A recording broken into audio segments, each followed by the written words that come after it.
नमस्कार, रसस्वादमध्ये आपलं स्वागत आहे।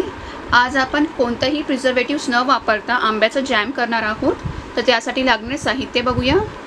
ही आंब्याची प्युरी आहे। यात आपण 4 मीडियम साईजचे पिकलेले आंबे आणि एक मीडियम साईजचा कच्चा आंबा वापरलेला आहे आणि त्याची पूर्ण पेस्ट करून घेतलेली आहे। साखर घेतली आहे।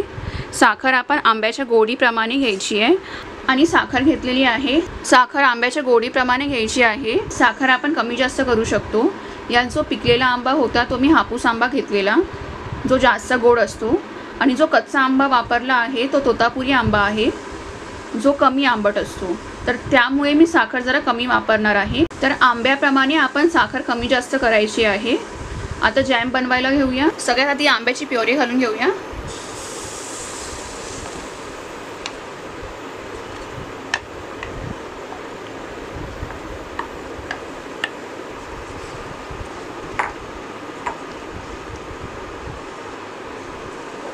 याला छान शिजवून घ्यायचं आहे, कारण का यात आपण कच्चा आंबा पण वापरलेला आहे।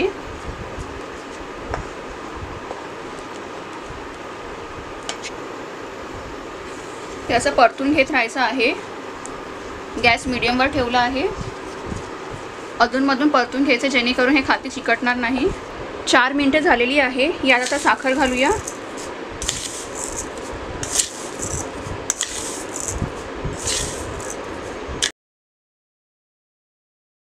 4 ते 5 छोटे चमचे साखर घेतलेली आहे।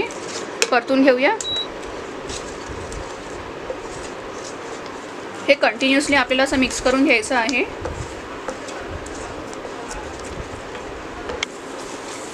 साखर घातल्यावर जवळजवळ 5 मिनिटे झालेली आहे आणि बऱ्यापैकी हे घट्ट झालं आहे। आपल्याला असंच हे फिरवत राहायचं आहे मीडियम गॅसवरती। याला अजून घट्ट होऊ द्यायचं आहे। तुम्हाला जॅम जर या कन्सिस्टन्सीचा पाहिजे असेल तर तुम्ही इथे गॅस बंद करू शकता। मी अजून थोडं शिजवून हे घट्ट करणार आहे। जवळजवळ 18 मिनिटे झाली आहेत मीडियम गॅसवर। आपण हे सतत परतून घेत होतो आणि आता आंब्याचा जॅम रेडी आहे। गॅस बंद करून हा काढून घेऊया।